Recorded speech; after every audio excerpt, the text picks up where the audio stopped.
ఓం శాంతి 24/3/1982 అవ్యక్త బాప్దాద యొక్క మధుర మహావాక్యాలు. బ్రాహ్మణ జీవిత విశేషత పవిత్రత. ఈరోజు బాప్దాద తన పావన పిల్లలను చూస్తున్నారు. బ్రాహ్మణాత్మలు ప్రతి ఒక్కరూ ఎంతవరకు పావనంగా అయ్యారు, అందరి లెక్కపత్రాన్ని చూస్తున్నారు. బ్రాహ్మణుల విశేషతయే పవిత్రత. బ్రాహ్మణులు అనగా పావన్ ఆత్మ. పవిత్రతను ఎంతవరకు అనుసరించారు, దీనిని పరిశీలించే మంత్రం ఏంటి? పవిత్రులుగా అవ్వండి. ఈ మంత్రాన్ని అందరికీ గుర్తు తెప్పిస్తారు, కానీ శ్రీమతం ప్రమాణంగా ఈ మంత్రమును ఎంతవరకు జీవితంలోకి తీసుకువచ్చారు? జీవితం అనగా సదాకాలము, జీవితంలో సదా ఉంటారు కదా. కనుక జీవితంలోకి తీసుకురావడము అనగా సదా పవిత్రతను స్వీకరించటం. దీనిని తెలుసుకునే మంత్రం తెలుసా? అందరికీ తెలుసు. మరియు పవిత్రత సుఖశాంతుల జనని అని అంటారు కూడా. అనగా ఎక్కడ పవిత్రత ఉంటుందో అక్కడ సుఖశాంతుల అనుభూతి తప్పకుండా ఉంటుంది. ఈ ఆధారంతో స్వయాన్ని చెక్ చేసుకోండి. సుఖము శాంతి ఆధారంగా మనస్స సంకల్పాలలో పవిత్రత ఉందా? ఇందుకు గుర్తు మనస్సులో సదా సుఖ స్వరూపపు శాంతి స్వరూపపు అనుభూతి ఉంటుంది. ఒకవేళ ఎప్పుడైనా మనస్సులో వ్యర్థ సంకల్పాలు వచ్చినట్లయితే శాంతికి బదులుగా అలజడి ఉంటుంది. ఎందుకు మరియు ఏమి లాంటి అనేక ప్రశ్నల కారణంగా సుఖస్వరూపపు స్థితి అనుభవం అవ్వదు. ఎప్పుడు తెలుసుకోవాలి అన్న ఆశ ఎక్కువ అవుతూ ఉంటుంది. ఇది జరగాలి, ఇది జరగకూడదు, ఇది ఎలా, అది ఇలా. వీటిని పరిష్కరించడంలోనే మునిగి ఉంటారు. కనుక ఎక్కడ శాంతి ఉండదు, అక్కడ సుఖం ఉండదు. కనుక ఏ రకమైన చిక్కులైనా సుఖము శాంతి యొక్క ప్రాప్తిలో విఘ్న రూపంగా అయితే అవ్వడం లేదు కదా అన్న దానిని ప్రతి సమయము పరిశీలించుకోండి. ఒకవేళ ఏమి, ఎందుకు లాంటి ప్రశ్నలు కూడా ఉన్నట్లయితే సంకల్ప శక్తిలో ఏకాగ్రత ఉండదు. ఎక్కడ ఏకాగ్రత ఉండదు అక్కడ సుఖశాంతుల అనుభూతి కలగదు.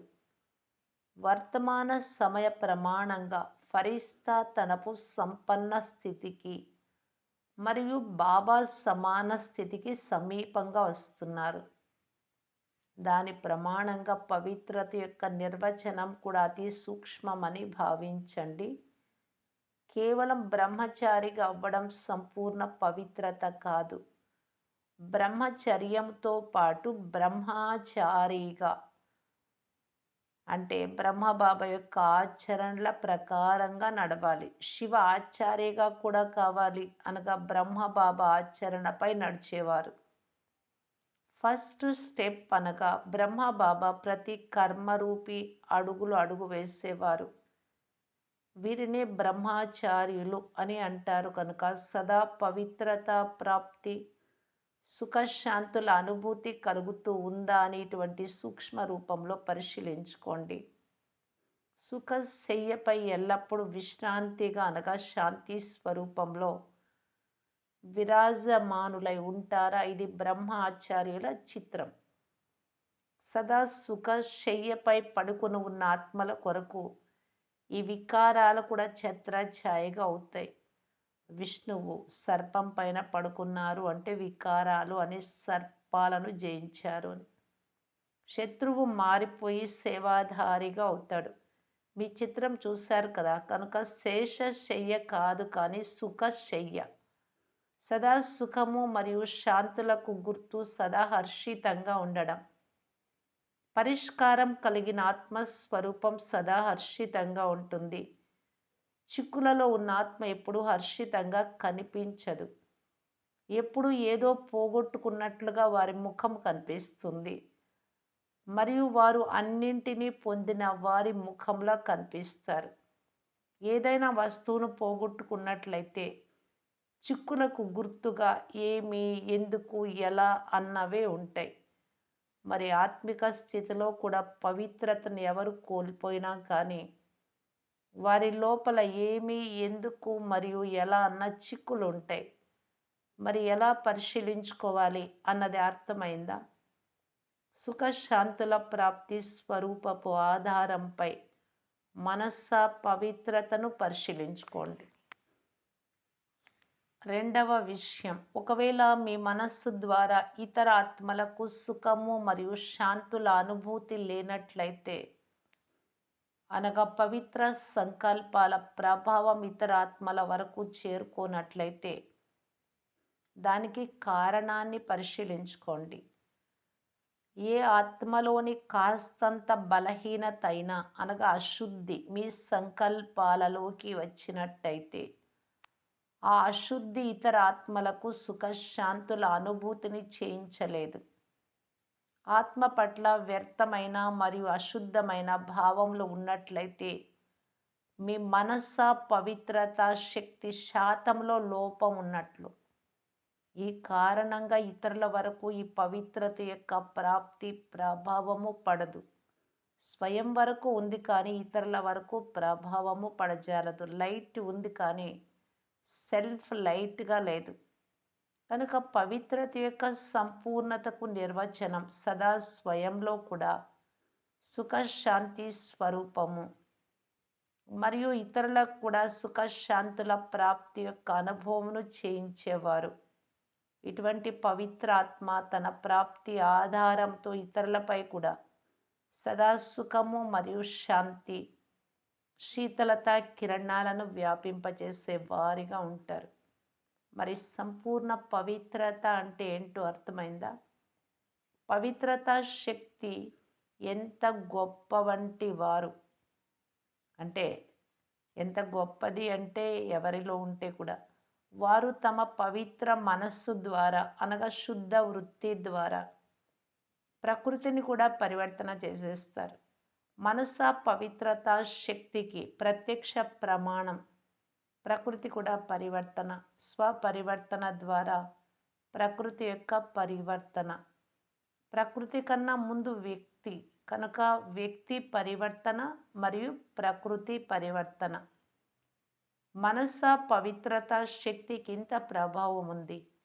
ఈరోజు మనస పవిత్రతను స్పష్టంగా వినిపించాము.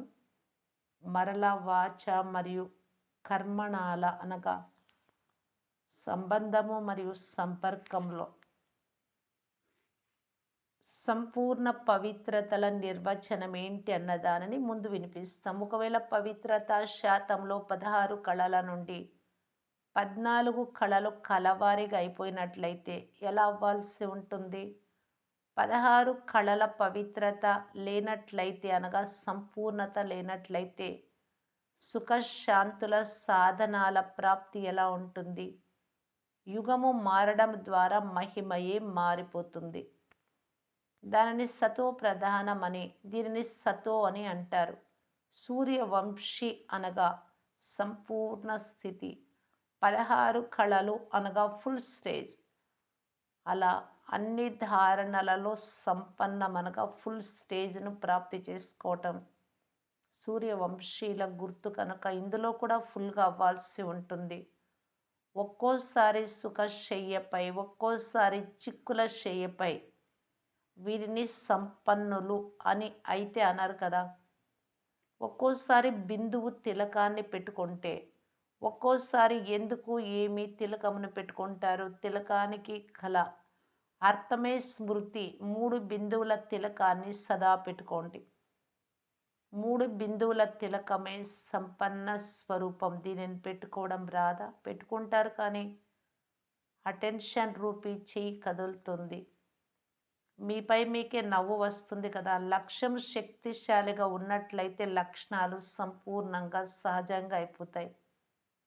శ్రమ నుండి కూడా విడుదల అవుతారు. బలహీనంగా ఉన్న కారణంగా ఎక్కువ శ్రమ చేయాల్సి వస్తుంది. శక్తి స్వరూపులుగా అయినట్లయితే శ్రమ సమాప్తం. అచ్చా, సదా సఫలత మా జన్మసిద్ధ అధికారము అన్న ఈ అధికారాన్ని ప్రాప్తి చేసుకున్న ఆత్మలకు సదా సంపూర్ణ పవిత్రత ద్వారా స్వయానికి మరియు సర్వులకు సుఖశాంతుల అనుభూతిని చేయించేవారికి అనుభూతి చేసే మరియు చేయించే మంత్రము ద్వారా సదా పవిత్రులుగా అవ్వండి. ఈ మంత్రమును జీవితంలో తీసుకువచ్చే వారికి ఇలా సంపూర్ణ పవిత్రత సుఖశాంతుల అనుభవాలలో స్థితులై ఉండేవారికి బాబా సమానమైన ఫరిస్తా స్వరూపాత్మలకు బాప్తాదాల ప్రియ స్మృతులు మరియు నమస్తే పార్టీలతో సదా ఆత్మీకతకు చెందిన సుగంధాన్ని వ్యాపింపచేసే సత్యాతి సత్యమైన ఆత్మిక గులాబీలు. పిల్లలందరూ సదా ఆత్మిక నశాలో ఉండే సత్యమైన ఆత్మిక గులాబీలేనా? ఆత్మిక గులాబీ పేరు చాలా ప్రసిద్ధమైనది. అలా మీరందరూ ఆత్మిక గులాబీలు. ఆత్మిక గులాబీ అనగా నలువైపుల ఆత్మికతకు చెందిన సుగంధాన్ని వ్యాపింపచేసేవారు. ఇలా మీకు మీరు ఆత్మిక గులాబీలుగా భావిస్తారా? సదా ఆత్మను చూస్తూ మరియు ఆత్మల యజమానితో పాటు ఆత్మిక సంభాషణ చేస్తారు. ఇది ఆత్మిక గులాబీల విశేషత. శరీరాన్ని చూస్తూ సదా రూహ్ను అనగా ఆత్మను చూసే పాఠం పక్కాగా ఉంది కదా. ఈ రూహ్ను చూసే అభ్యాసులైన ఆత్మిక గులాబీలుగా అయ్యారు. బాబా తోటలోని విశేషమైన పుష్పాలు ఎందుకంటే అన్నింటికంటే నెంబర్ 1 ఆత్మిక గులాబీలు. సదా ఒక్కరి స్మృతిలోనే ఉండేవారు అనగా ఒక నంబర్లో రావాలి, 1వ నంబర్లో. ఈ లక్ష్యాన్ని ఎల్లప్పుడూ పెట్టుకోండి. దీదీ గారు ఢిల్లీ మేళా ఓపెనింగ్ కోసం వెళ్ళేందుకు బాబాతో సెలవు తీసుకుంటూ ఉన్నారు. అప్పుడు బాబా అన్నారు, అందరినీ ఎగిరింప చేసేందుకు వెళ్తున్నారు కదా. స్మృతిలో, స్నేహంలో, సహయోగంలో, అన్నింటిలో ఎగిరింప చేసేందుకు వెళ్తున్నారు. ఇది కూడా డ్రామాలో బెస్ట్ ప్లాన్. మంచిది. ఆత్మయే ఫైన్గా అయింది. విమానంలో వెళ్ళటము రావటం ఎలా కష్టం అనిపించదో అలా ఆత్మయే ఎగిరే పక్షిగా అయిపోయింది కనుక రావటం వెళ్ళటం సహజం అయిపోతుంది. కొద్ది సమయంలో ఎక్కువ భావనను ఇవ్వటం. వీరిది కూడా డ్రామాలో హీరో పాత్ర. హీరో పాత్రను పోషించేందుకు వెళ్తున్నారు. అచ్చా, అందరికీ ప్రియ స్మృతులను ఇవ్వండి మరియు సదా సఫలతా స్వరూపపు శుభ సంకల్పమును పెట్టుకుంటూ ముందుకు వెళ్తూ ఉండండి. స్మృతి స్వరూపులుగా తయారు చేసి రావాలి. శబ్దం ఢిల్లీ నుంచే వెలువడుతుంది. అందరి మైకులు ఢిల్లీకే చేరుకుంటాయి. ఎప్పుడైతే గవర్నమెంట్ నుండి శబ్దం వెలువడుతుందో అప్పుడు సమాప్తి అయిపోతుంది. భారతదేశంలోని నేతలు కూడా మేల్కొంటారు. వారి తయారీ కొరకు వెళ్తున్నారు కదా. అచ్చా, ఓం శాంతి.